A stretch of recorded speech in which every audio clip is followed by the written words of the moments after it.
ପଖାଳ ଭାତ ପରି ଏହି ରେସିପି ମଧ୍ୟ ବିଶ୍ୱ ପ୍ରସିଦ୍ଧ ହେବା ଦରକାର। ମୋତେ ଯଦି କେହି ଖାଇବାରେ ମିଠା କିମ୍ବା ସ୍ପେଶାଲ କିଛି ହେଲ୍ଦି ଆଇଟମ୍ ବନେଇବାକୁ କହିବେ ନା, ସର୍ବପ୍ରଥମେ ମୁଁ ତ ଏଇଟା ହିଁ ବନେଇକି ଦେବି। ନମସ୍କାର, ପ୍ରୀତି ଛନ୍ଦା ହୋମ୍ କିଚେନ୍କୁ ଆପଣ ସମସ୍ତଙ୍କ ଅନେକ ଅନେକ ସ୍ୱାଗତ। ତେବେ ଚାଲନ୍ତୁ ଷ୍ଟାର୍ଟ କରିବା ଆଜିର ରେସିପି। ଘରେ ଯେତେବେଳେ ଥିବ ନା ନଡ଼ିଆ ଆଉ ଦହି, ଆପଣ ନିହାତି ଭାବରେ ଏଇଟା ବନେଇବେ। ତ ସେମିତି ମୁଁ ଦହି ନେଇଯାଇଥିଲି, ସେଥିରେ କିଛି ହାଫ୍ ଚାମଚ ଗୋଲମରିଚ ଗୁଣ୍ଡ ଏବଂ ହାଫ୍ ଚାମଚ ଭଳିଆ ଜିରା ଗୁଣ୍ଡ, ନଡ଼ିଆ କୋରା ଅଧ ଗିନା କିମ୍ବା 1.5 କପ୍ ଭଳିଆ ଆମେ ନଡ଼ିଆ କୋରା ନେଇଯିବା। ଧନିଆ ପତ୍ର, ପୁଦିନା ପତ୍ରକୁ ଏମିତି ଆଡ଼୍ କରି ନେଇଥିଲି। ଧନିଆ ପତ୍ର ଏବଂ ପୁଦିନା ପତ୍ର ବହୁତ ହି କମ୍ କ୍ୱାଣ୍ଟିଟିରୁ ଆମେ ମାନେ ନେବା। ଏଇଠି ଦେଖନ୍ତୁ ଚିନିକୁ ମୁଁ ଏମିତି ପାଉଡ଼ର କରି ନେଇଥିଲି ଏବଂ ସ୍ୱାଦ ଅନୁସାରେ ଆପଣ ଯେତିକି ମିଠା ଖାଆନ୍ତି ସେତିକି ଆଡ଼୍ କରିବେ। ଚିନି ବଦଳରେ ଆପଣମାନେ ମିଶ୍ରି ମଧ୍ୟ ୟୁଜ୍ କରିପାରିବେ। ବର୍ତ୍ତମାନ ଆମେ କ'ଣ କରିବା ନା 1 ମିନିଟ୍ ପର୍ଯ୍ୟନ୍ତ ହାତକୁ ନ ରେଷ୍ଟ ଦେଇକି ଏହାକୁ ଫେଣ୍ଟି ନେବା। ଫେଣ୍ଟି ନେବା ଦ୍ୱାରା କ'ଣ ହେବ ନା ଏଇଟା ଫ୍ଲଫି ହେବା ସହିତ ଗୋଟେ କ୍ରିମି ଟେକ୍ସଚରରେ ଏଇଟା ପରିଣତ ହୋଇଥାଏ।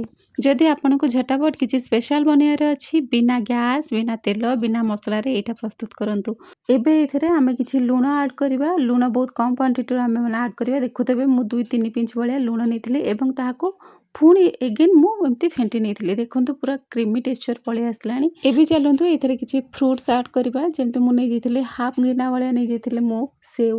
ସେମ୍ ମେଜରମେଣ୍ଟରେ ମୁଁ କାକୁଡ଼ି ମଧ୍ୟ ନେଇଯାଇଥିଲି, ଲମ୍ବା ଲମ୍ବା ସେପ୍ରେ କାଟି ନେଇଥିଲି ଏବଂ 5-6ଟି ଏମିତି ନେଇଥିଲି ଅଙ୍ଗୁରକୁ ମଧ୍ୟ ଏମିତି କାଟି ନେଇଥିଲି ଏବଂ ଡାଳିମ୍ବର ମେଜରମେଣ୍ଟ ମୁଁ 2 ଚାମଚ ରଖିଥିଲି। 500 ଗ୍ରାମ ଦହିରେ ଏ ସବୁର ମେଜରମେଣ୍ଟ ଦେଇକି ଆପଣମାନେ ଯଦି ଏମିତି ବନେଇବେ ବହୁତ ହି ଟେଷ୍ଟ ଲାଗିବ। ରେଡ଼ି ହେଇଗଲା ଆମର ଅତି ଫେମସ୍ ଭୁବନେଶ୍ୱର ଏବଂ ପୁରୀବାସୀଙ୍କର ସବୁଠୁ ପ୍ରିୟ ଖାଦ୍ୟ ଦହି ପାଚେଡ଼ି। ମହାପ୍ରଭୁ ଶ୍ରୀ ଜଗନ୍ନାଥଙ୍କର 56 ଭୋଗ ମଧ୍ୟରୁ ଏହା ଅନ୍ୟତମ। ବହୁତ ବଢ଼ିଆ ଲାଗେ। ନିହାତି ଭାବରେ ଥରେ ଟ୍ରାଏ କରନ୍ତୁ ଘରେ।